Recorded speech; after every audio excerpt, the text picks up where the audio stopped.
Oh hey internets, I'm not having a good Monday thanks to my bank. Reason being is they lost my debit card information, so they instinctively decided to close my debit card 4 months after the fact, and letting me look like a broke asshole when I tried to buy coffee this morning, which wasn't awkward at all. Then they tell me it's gonna take 10 days to get a new card. But they said, oh wait, there is a way you can get it faster. You can pay for us to express it to you, even though it's completely our fault. Because that's the RBC Centura way. Just thanks to RBC Centura for letting me experience what it's like to be broke for 3 days. But I don't want to drag you guys down into my misery. So here's a picture of Shaq hugging a panda. Oddly enough, that did make me feel better. But internet, it is the 40th anniversary when the United States of America landed on the moon and said, hey Russia, fuck your face, or something like that. One of the craziest things about the moon landing is they did it with about as much technology that's in a modern day compact car. Now I know there's a lot of controversy with this topic. There are the people that believe, we actually landed on the moon. And then there are the crazy people. Okay, I said that wrong. There are the crazy and stupid people. One of the biggest arguments is, Phil, in the video the flag is waving. Rather than hurting your brain with my words, definitely recommend you check the link in the sidebar, which will include a link to the badastronomy.com website, one of my favorite websites, which will help explain to you why it is not fake. Oh, and in honor of Buzz Aldrin, the second man that ever walked on the moon, here's a video of him punching a dude in the face for saying he actually didn't. You're a coward and a liar and a thief. Let's move on. Probably the weirdest story of the day. Certain airplanes are going to be required to have airbags.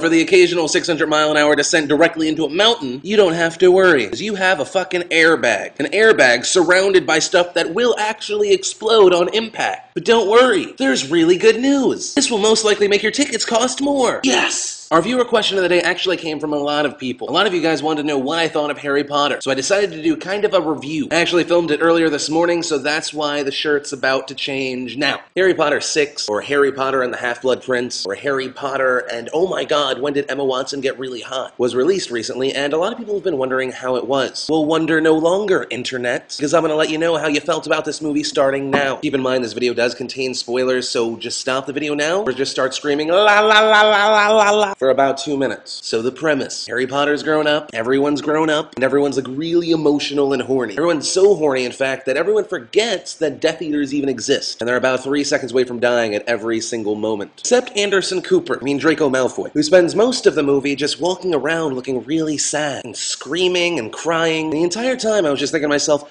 why is no one asking this kid for his fucking hall pass? Because he's in one class and then he just walks around the rest of the movie. Like no one's keeping tabs on this kid, except Harry, who finds him crying in a bathroom, I imagine because no one invited him to prom. And he nearly kills the guy until Snape saves him. And all this is happening while Harry's trying to become close friends with the professor, who's a dude. No judgment. The professor has a memory about Voldemort when he was a kid, when they called him Tom Riddle. Which I have to ask, because of the clips where they had Tom Riddle, how could no one tell he was going to be evil? Or retarded, but probably more evil. Like any kid that looks and talks like that, probably evil. It's just like, hey Tom, would you like some sugar? No, but I'd like blood.